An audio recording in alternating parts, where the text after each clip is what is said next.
They said the uniform of a United States Marine was sacred ground. They said it was reserved for a select brotherhood, forged in discipline, honor, and a tradition of victory. And for 167 years, that brotherhood had been exclusively white. The Marine Corps was more than just a branch of the military.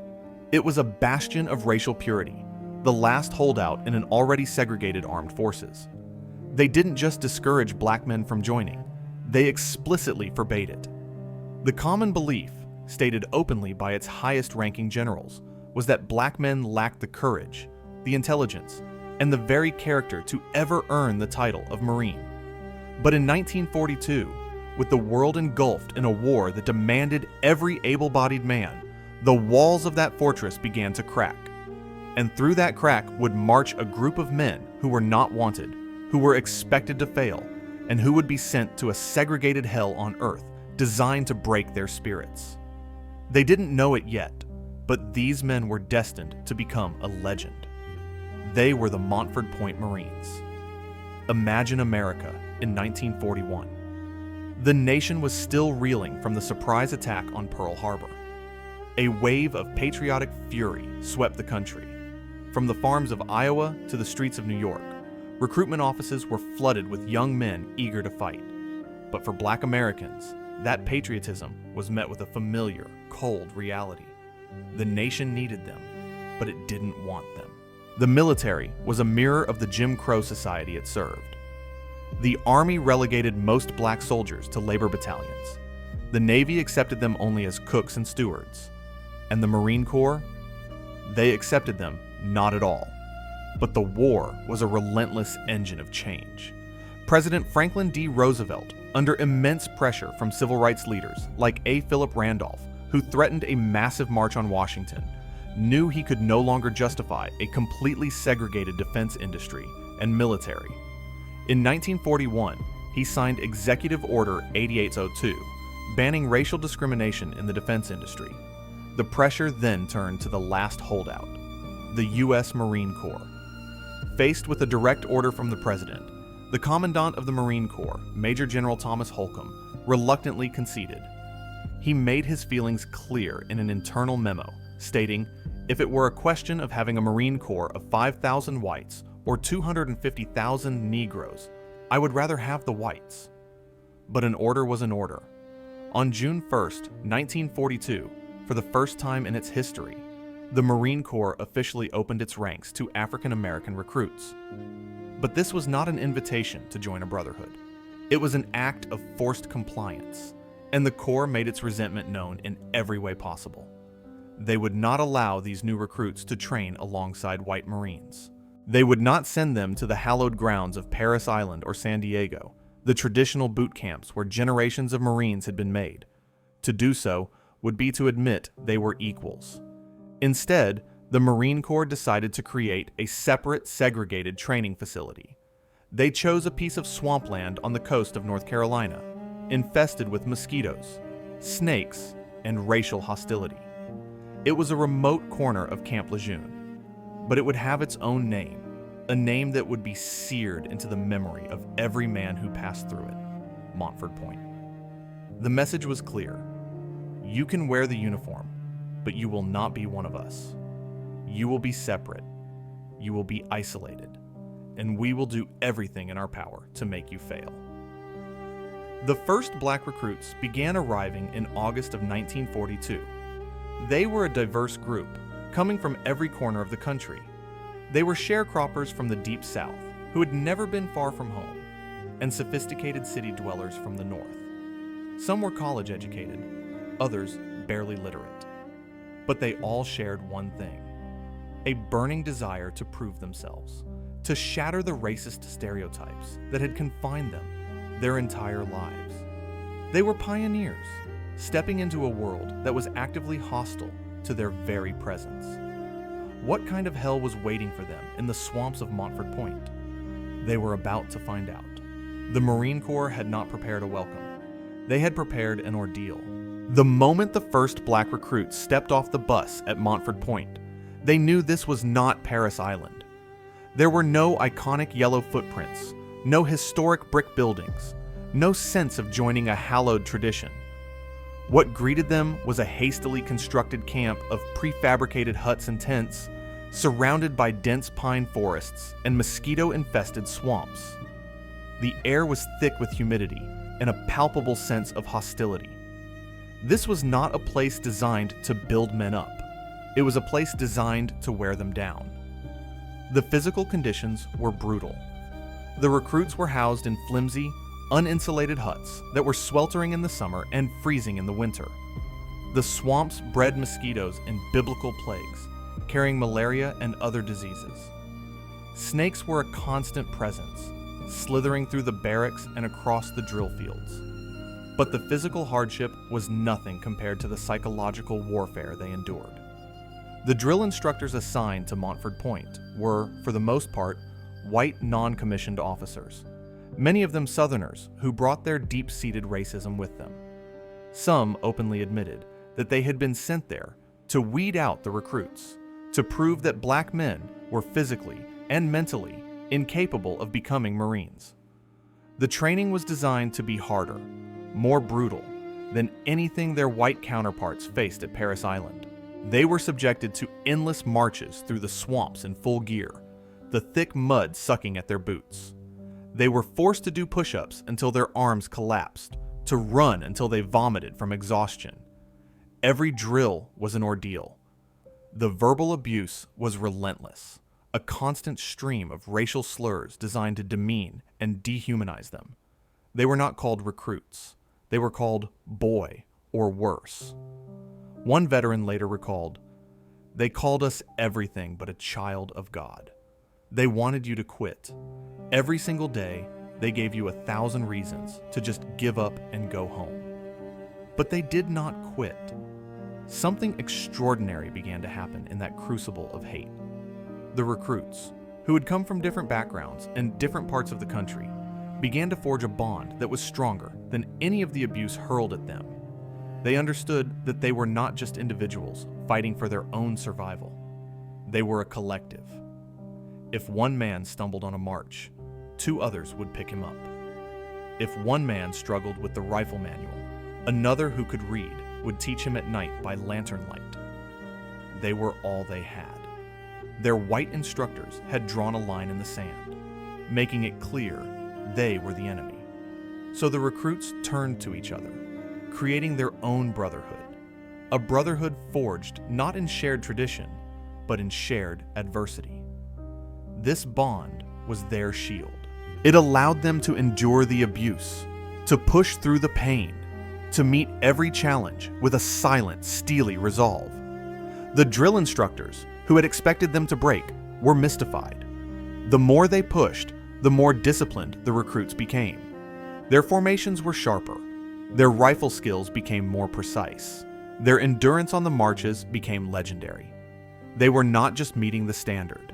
They were exceeding it. They were driven by a collective purpose that their instructors could not comprehend. Every man in that camp knew he was carrying the weight of history. He wasn't just marching for himself. He was marching for his father, who was a sharecropper, for his brother fighting in the army, for his children, who he hoped would one day live in a more just America. Failure was not an option. As the first platoons began to graduate, the Marine Corps faced a new problem. What to do with them? They were trained, they were disciplined, they were officially Marines, but the Corps still refused to integrate them into white units. So, they created segregated units, the 51st and 52nd Defense Battalions, and other specialized depot and ammunition companies. The message was still clear. You are Marines, but you are a different, separate kind of Marine. But there was a crucial difference now. The first graduates of Montford Point, the men who had survived that initial hell, were now becoming the new drill instructors. Black sergeants and corporals began to replace the abusive white NCOs. The training was still brutally difficult, but the dynamic changed. The new instructors were pushing their recruits to the limit, not to break them, but to ensure they would be the best, to guarantee they would survive the war that was waiting for them. The training now had a new purpose. It was no longer about surviving the hate of their own side. It was about preparing to defeat a common enemy. Between 1942 and 1949, over 20,000 African American men would pass through the brutal training at Montford Point, each one a testament to a will that could not be broken. They had been sent to a swamp to fail, but instead, they had built a legacy. Now, the war would ask them to prove that legacy in the only place that truly mattered, on the battlefield. By 1943, the war in the Pacific was a brutal island-hopping campaign, a series of bloody struggles for tiny, strategically vital pieces of land. The names of the battles, Guadalcanal, Tarawa, were becoming synonymous with a new kind of warfare, a savage, close-quarters fight against a fanatically determined Japanese enemy. It was into this meat grinder that the first units of Montford Point Marines were sent, but they were not sent as frontline infantry. The old prejudices of the high command died hard. Despite their rigorous training, these black Marines were initially relegated to the roles the military had always reserved for them: support and logistics. The first major deployment for the Montford Pointers was in segregated depot and ammunition companies. Their job was one of the most dangerous and least glorious of the entire war. They were the ones who landed on the beaches right behind the initial assault waves, often still under heavy enemy fire. Their task was to unload the tons of supplies, ammunition, and equipment necessary to keep the invasion going. It was back-breaking, relentless work, performed in the chaos and terror of a live combat zone. While the white infantry units pushed inland to fight the enemy, the Montford Point Marines remained on the beaches, exposed to Japanese artillery, mortar fire, and sniper attacks. They dug foxholes in the sand between stacks of ammunition crates and worked around the clock, manhandling shells, fuel drums, and rations. Imagine the scene on a beachhead like Saipan or Peleliu. The air is thick with the smoke of battle and the stench of death. Japanese artillery shells rain down intermittently, each explosion a terrifying lottery. Snipers hidden in the hills or in the wreckage of palm trees pick off anyone who stands still for too long. And in the midst of this chaos, the Black Marines work. They form human chains, passing crates of ammunition from landing craft to the shore. They wrestle 500-pound bombs onto trucks. They wade into the surf, under fire, to secure lines and unload vital medical supplies. This wasn't the rear echelon. This was the razor's edge, a place where the line between combat and support was meaninglessly blurred. And they did this work with a quiet, efficient heroism that began to catch the eye of the white officers and frontline troops who depended on them. Stories began to filter back from the front lines. Stories of Montford Point ammunition companies that continued to work through intense artillery barrages, never breaking, never faltering, ensuring that the infantrymen on the front line never ran out of bullets. Stories of depot companies that held their ground and fought back with their own rifles when Japanese soldiers launched desperate, suicidal banzai charges that broke through the main lines and reached the beaches. These men had been designated as support troops, but they were fighting. They were dying. And they were proving, in the mud and blood of the Pacific, that the title Marine was not something they wore lightly. But was this the only role they were destined to play? To be the unsung heroes who supplied the battle, but were never allowed to be the tip of the spear? The war itself would provide the answer. The sheer ferocity of the island-hopping campaign was creating casualties at a rate that the Marine Corps had never anticipated. White combat units were being bled white. On islands like Peleliu, entire companies were being effectively wiped out. The Corps was running out of trained infantrymen, and all the while, on the beaches and in the supply depots, were thousands of highly trained, physically fit, and combat-hardened Montford Point Marines, whose primary job was still hauling crates. The situation was reaching a breaking point. Field commanders, faced with the choice of losing a battle or using the manpower they had on hand, began to make pragmatic decisions. In the heat of battle, when a Japanese counterattack threatened to overrun a position, a captain would not ask a man's race before handing him a rifle and telling him to get on the line.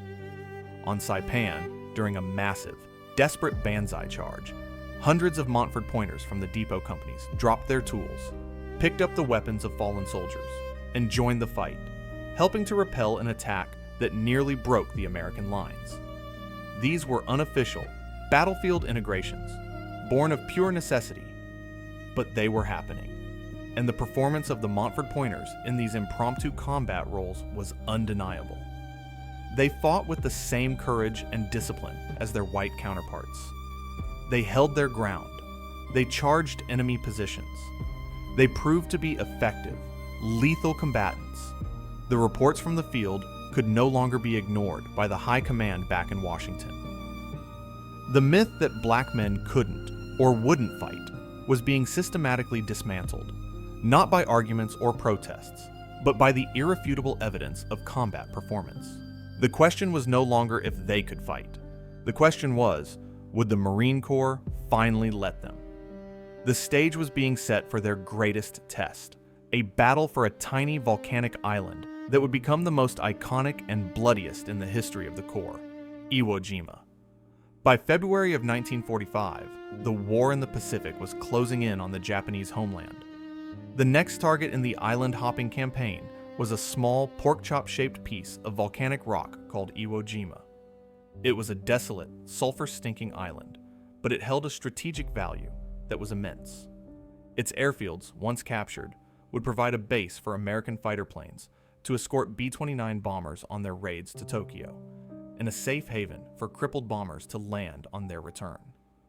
The Japanese knew this, and they had turned Iwo Jima into what was arguably the most heavily fortified fortress in the world.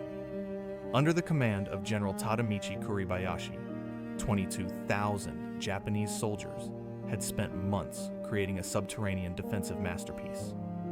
They had honeycombed the island with over 11 miles of tunnels, connecting thousands of hidden pillboxes, machine gun nests, and artillery positions. Mount Suribachi, the volcano at the southern tip of the island, was a fortress in itself, its slopes bristling with guns. Kuribayashi's orders were simple and chilling. His men were not to surrender. They were to fight to the death, and each man was to kill 10 Americans before he died. This would not be a battle of maneuver. It would be a battle of pure, brutal attrition.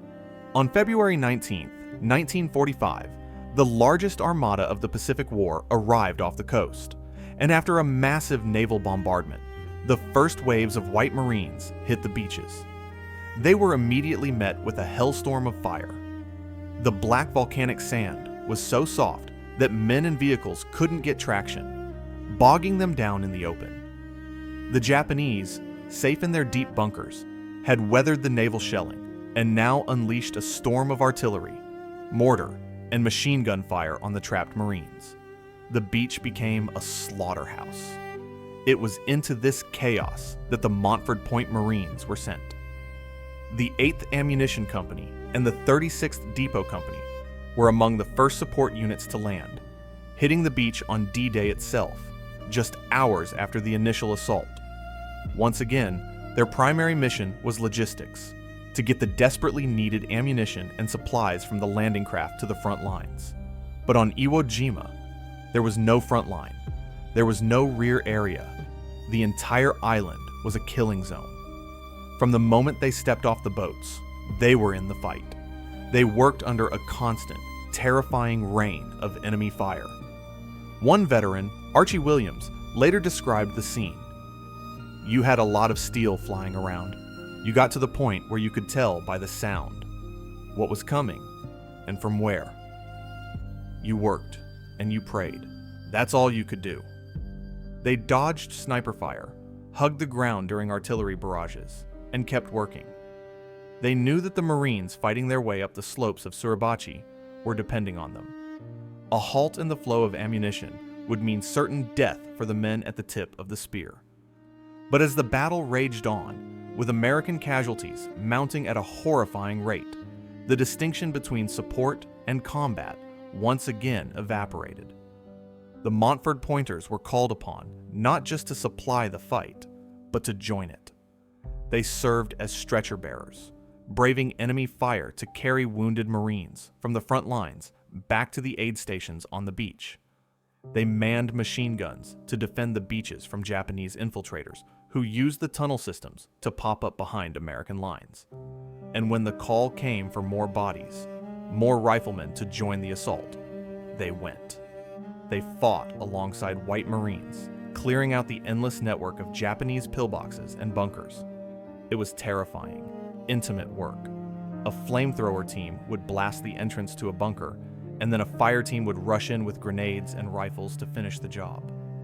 The fighting was often hand-to-hand, in the dark, suffocating confines of the Japanese tunnels. And in those tunnels, in that shared hell of combat, something profound happened. The rigid color line that had defined the Marine Corps for 167 years began to dissolve. A white Marine, pinned down by machine gun fire, did not care about the race of the man who was laying down covering fire for him. A wounded sergeant did not care about the color of the hands that were dragging him to safety. In the crucible of Iwo Jima, they were not black Marines or white Marines, they were just Marines. The respect was earned, not given. It was earned in the moments of shared terror, in the acts of selfless bravery. One white veteran who fought on Iwo Jima would later write, "I was a Southerner. I had all the prejudices. I thought they wouldn't be able to fight, and I was damn well proved wrong. Anybody who went up that beach on Iwo Jima was a hero."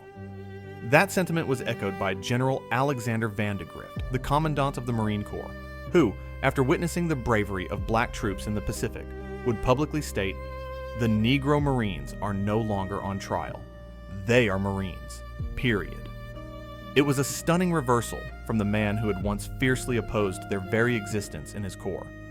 The fighting on Iwo Jima lasted for 36 brutal days. By the end, nearly 7,000 Americans were dead, and another 20,000 wounded. Of the 22,000 Japanese defenders, all but a few hundred were killed.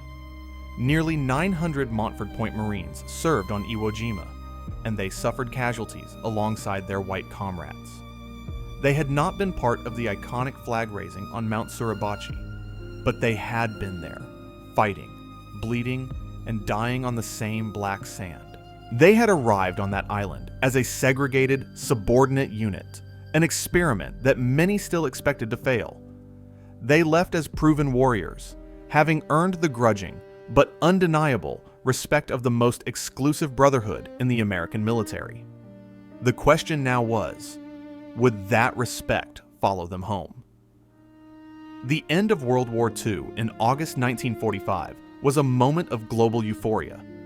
In cities across America, people poured into the streets, celebrating the final victory over tyranny. For the millions of soldiers, sailors, and Marines serving overseas, it meant one thing: they were finally going home. For the Montford Point Marines, who had endured the hell of the Pacific from Saipan to Iwo Jima, this homecoming was freighted with a complex mix of hope and apprehension. They were returning not just as victors, but as pioneers who had broken the color barrier of the nation's most elite fighting force. They had faced down two enemies: the Japanese Empire abroad and the systemic racism of their own country.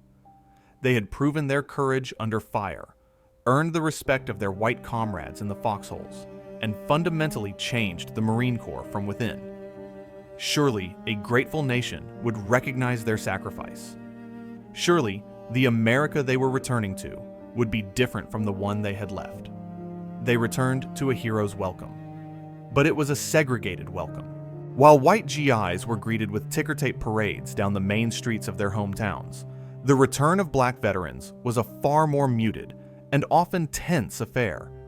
They were celebrated, yes, but within the confines of their own communities. The parades were through Harlem and Bronzeville, not down Fifth Avenue or Michigan Avenue. And as soon as the celebrations were over, the familiar, suffocating reality of Jim Crow snapped back into place. The uniform that had earned them a measure of respect on the battlefield was now, once again, a target. The same men who had fought and bled for freedom on Iwo Jima were denied the right to sit at a lunch counter in Alabama. The same men who had been trusted to operate machine guns and flamethrowers were denied the right to vote in Mississippi. It was a psychological whiplash of the most brutal kind. One day, you are a Marine, a member of an elite brotherhood, your courage acknowledged by generals. The next day, you are back to being a second-class citizen, expected to step off the sidewalk when a white person approaches. This was the Double V campaign in reverse. They had achieved victory over fascism abroad, only to return home to a domestic tyranny that was as entrenched as ever. The stories from this period are heartbreaking. Montford Pointers, still in their dress blue uniforms, being refused service in restaurants, being ordered to the back of the bus, being harassed and beaten by white civilians and police officers who saw their uniform not as a symbol of service, but as an act of insolence. This betrayal was not just social, it was institutional. While white veterans were given easy access to the transformative benefits of the GI Bill, low-interest home loans, business loans, and a free college education, black veterans, including the Montford Pointers, found themselves systematically shut out. Banks refused to give them loans to buy homes in the new burgeoning suburbs, a practice known as redlining that would entrench racial segregation for generations. Universities, particularly in the South, refused to admit them, and the historically black colleges were overwhelmed and underfunded, unable to handle the influx of new students. The very programs that were designed to lift an entire generation of Americans into the middle class were, for black veterans, another closed door, another promise broken. And what of the Marine Corps itself, the institution they had fought so hard to join? Had the shared experience of combat, the respect earned in the foxholes, changed its core identity? The answer was a slow, grudging, and incomplete yes. In 1948, President Harry S. Truman, moved by the epidemic of violence against black veterans like Isaac Woodard, signed Executive Order 9981, officially desegregating the armed forces. The Marine Corps was the last branch to comply, dragging its feet and resisting the order at every turn. But the change was inevitable. The performance of the Montford Pointers during the war had made the arguments for segregation untenable. They had proven it was a lie. The training camp at Montford Point was finally desegregated and eventually closed in 1949. The era of the all-white Marine Corps was over, but the legacy of the Montford Pointers was already being buried. As the Corps moved forward into a new, integrated era, the story of its difficult, segregated past was not one it was eager to tell. The pioneering role of the first Black Marines was downplayed, their contributions minimized, their story allowed to fade from the official histories. For decades, the name Montford Point was a footnote, a piece of forgotten history known only to the men who had lived it and their families. These veterans, scattered across the country, returned to civilian life. They became police officers, teachers, business owners, and community leaders. They carried the discipline and the pride of the Corps with them, but they also carried the silent wound of a nation's ingratitude. They had done everything that was asked of them and more, and yet they were denied their full place in the story. They had fought for a seat at the table, only to be told once again to eat in the kitchen. But the brotherhood that had been forged in the swamps of North Carolina did not die, and the fight for recognition was not over. It had just entered a new, longer phase. For more than half a century, the story of the Montford Point Marines existed largely in the shadows. It was a history preserved not in official archives or mainstream textbooks, but in the oral traditions of Black families, in the reunions of aging veterans, and in the quiet pride of men who knew what they had accomplished, even if the world did not. The official narrative of the Marine Corps, and indeed of World War II, had little room for their story. The iconic images of the war were of white faces, the flag raising on Iwo Jima, the triumphant GIs in Paris.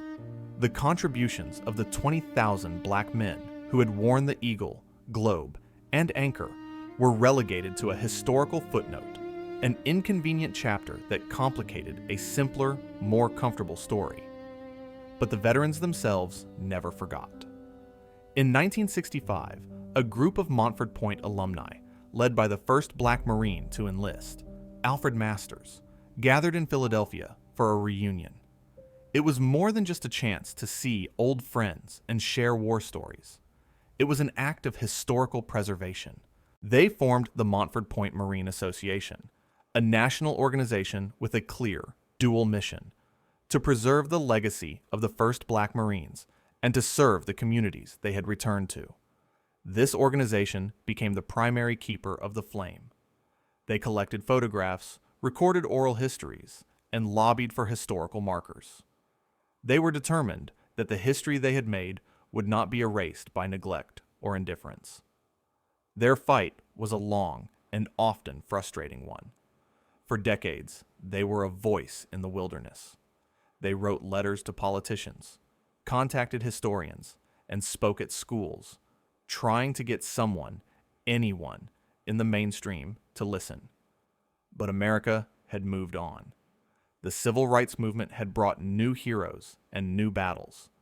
The Vietnam War had created a new generation of veterans. The story of a segregated boot camp from a war that was fading into memory seemed like a distant echo. Yet, they persisted. The brotherhood that had sustained them through the brutality of Montford Point now sustained them through the long, quiet years of being forgotten. They supported each other, looked after the widows of their fallen comrades, and mentored young people in their communities. They embodied the Marine Corps motto, Semper Fidelis, always faithful, even when the Corps itself had not always been faithful to them. They were faithful to the ideals of the Corps, if not always to its flawed reality. The turning point began slowly, in the late 20th and early 21st centuries, as a new generation of historians and filmmakers began the critical work of uncovering the forgotten stories of the African American experience. The story of the Montford Pointers, with its powerful themes of injustice, perseverance, and heroism, was a story waiting to be told. Books were written, documentaries were produced. The internet allowed their stories, once confined to local chapter meetings, to be shared with a global audience. The children and grandchildren of the veterans, now armed with new tools and a new sense of urgency, began to demand that their fathers' and grandfathers' service be officially and publicly recognized. The pressure began to build on the Marine Corps and on the U.S. government. How could the nation celebrate the greatest generation while continuing to ignore this crucial part of its story? How could the Marine Corps preach a message of a unified, colorblind brotherhood while failing to fully acknowledge the pioneers who had made that brotherhood possible?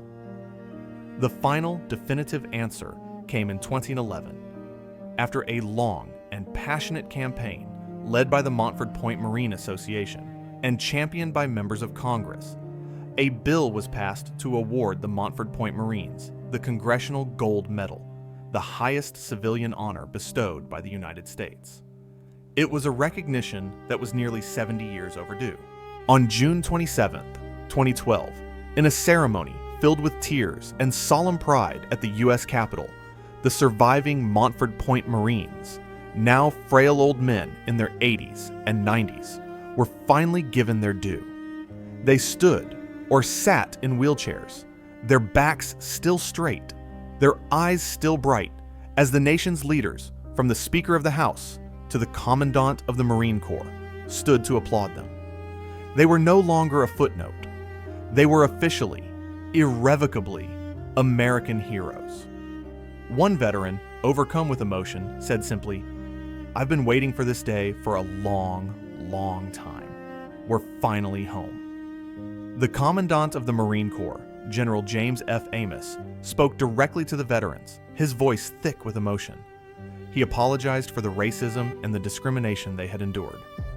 On behalf of the 20,000 Marines that are serving today, and all of those that have gone before us, he said, "I want to apologize." for not doing the right thing at the right time. It was a stunning and powerful moment of institutional reckoning, a direct acknowledgement of a historical wrong. But the recognition didn't stop there. The Marine Corps officially renamed the camp where they had trained. The swampland that had been built to segregate and break them was now and forever to be known as Camp Johnson, in honor of Sergeant Major Gilbert Hashmark Johnson, one of the most legendary of the black drill instructors. The yellow footprints, the iconic symbol of a Marine's journey, were finally painted at its entrance. The history of the Montford Pointers was no longer a separate, forgotten story.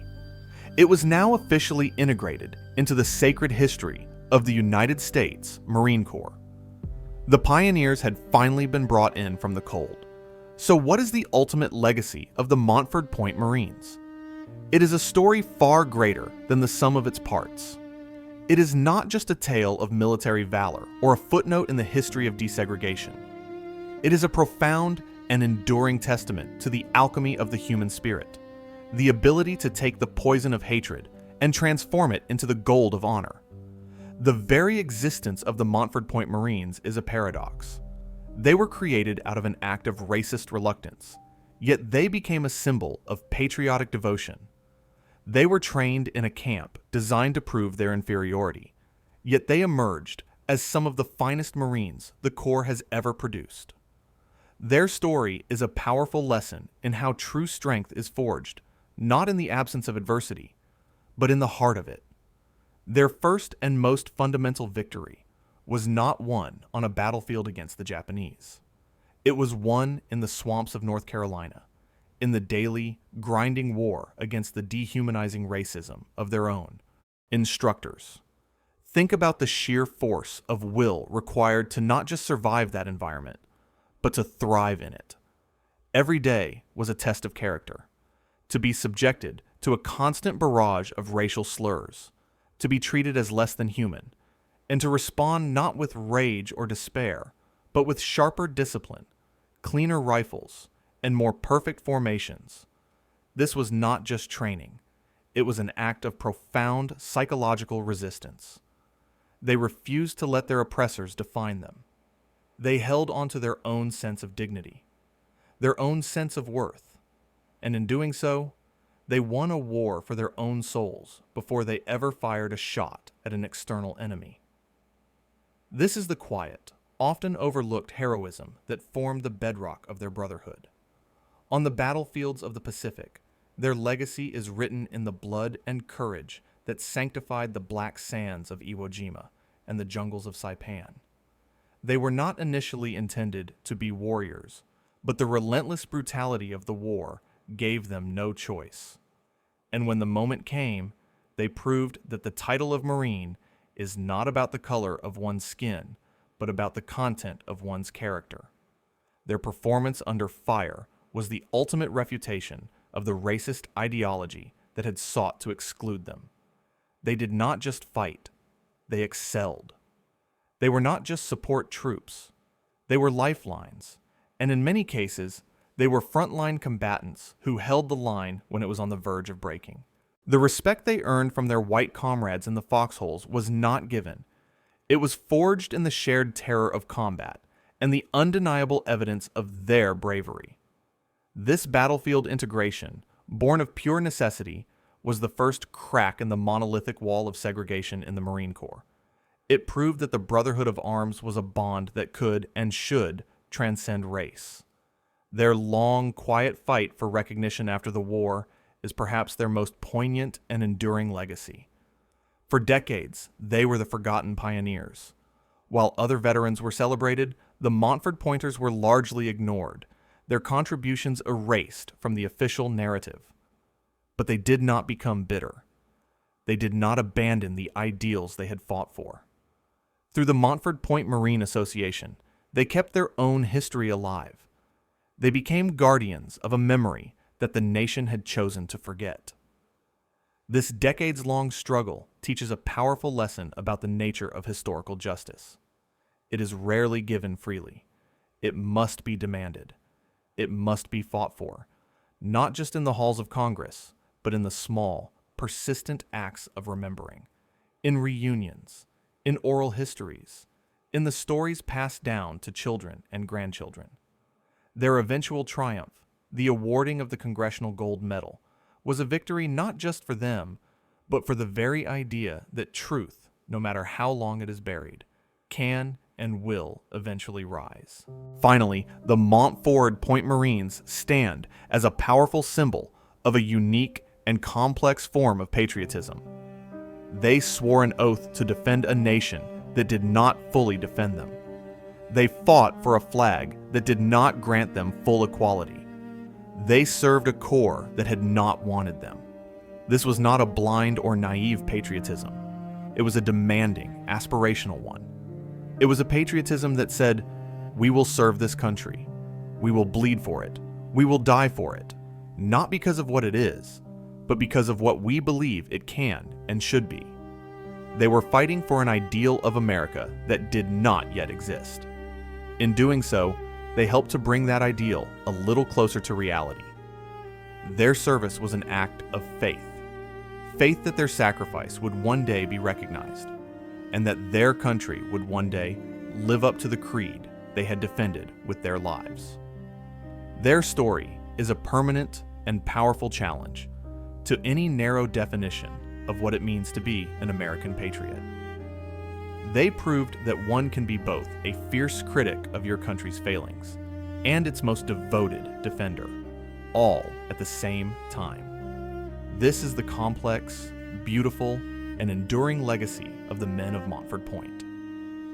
The story of the Montford Point Marines does not belong to the past. It is a living, breathing lesson that speaks with urgent clarity to the challenges of our own time. To see their journey as merely a historical event is to miss the profound and timeless wisdom embedded in their struggle.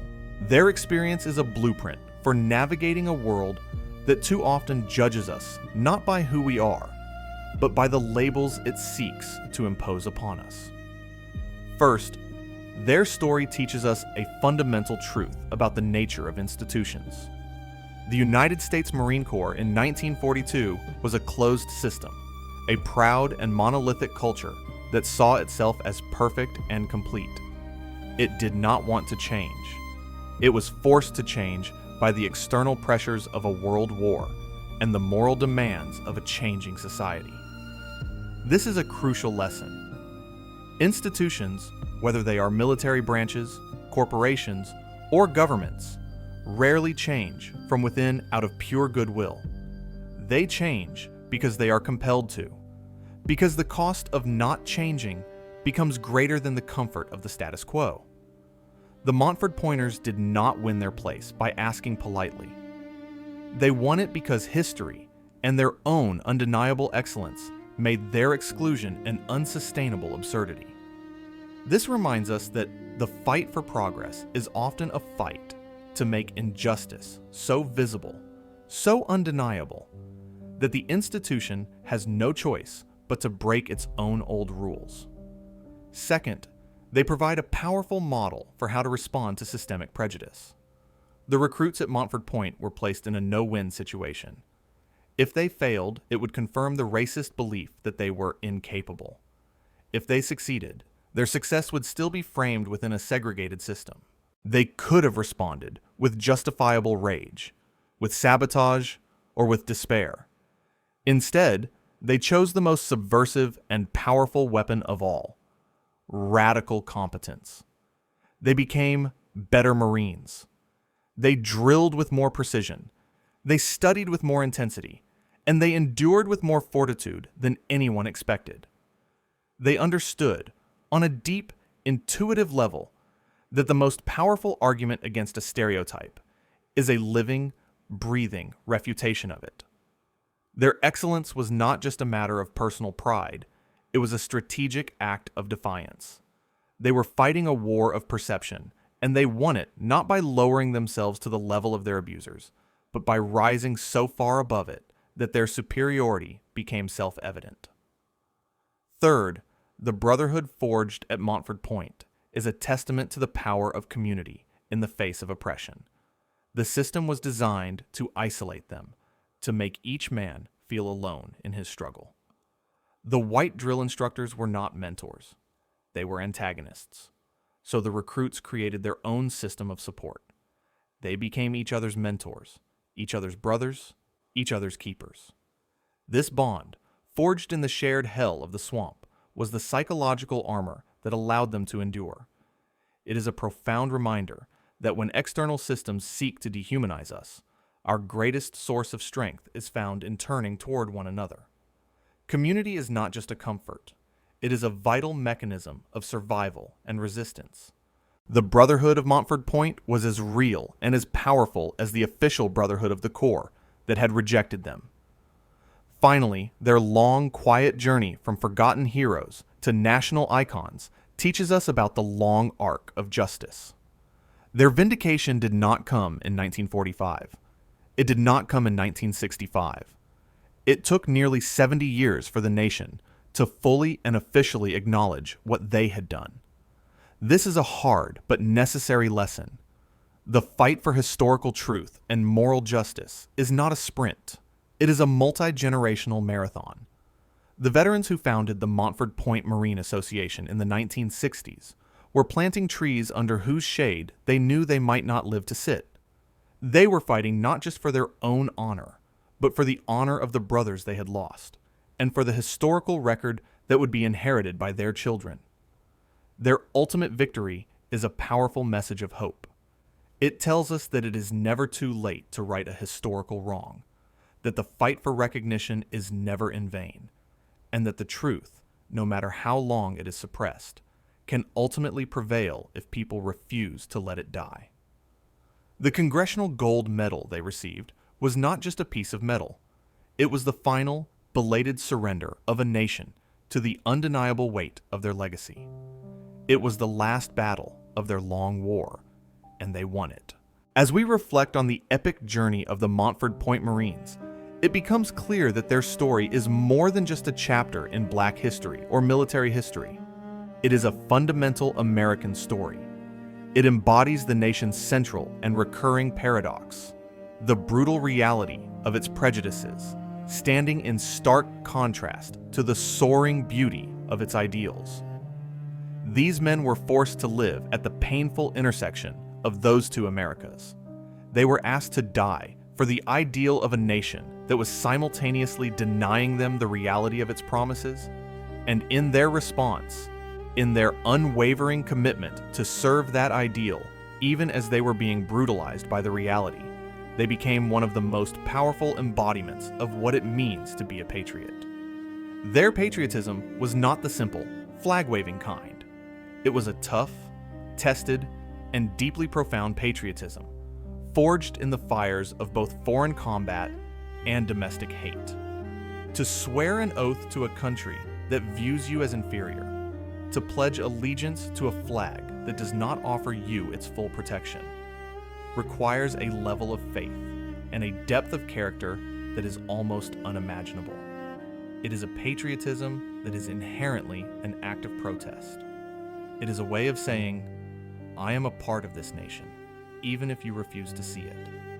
I will defend its ideals, even as I fight against its injustices.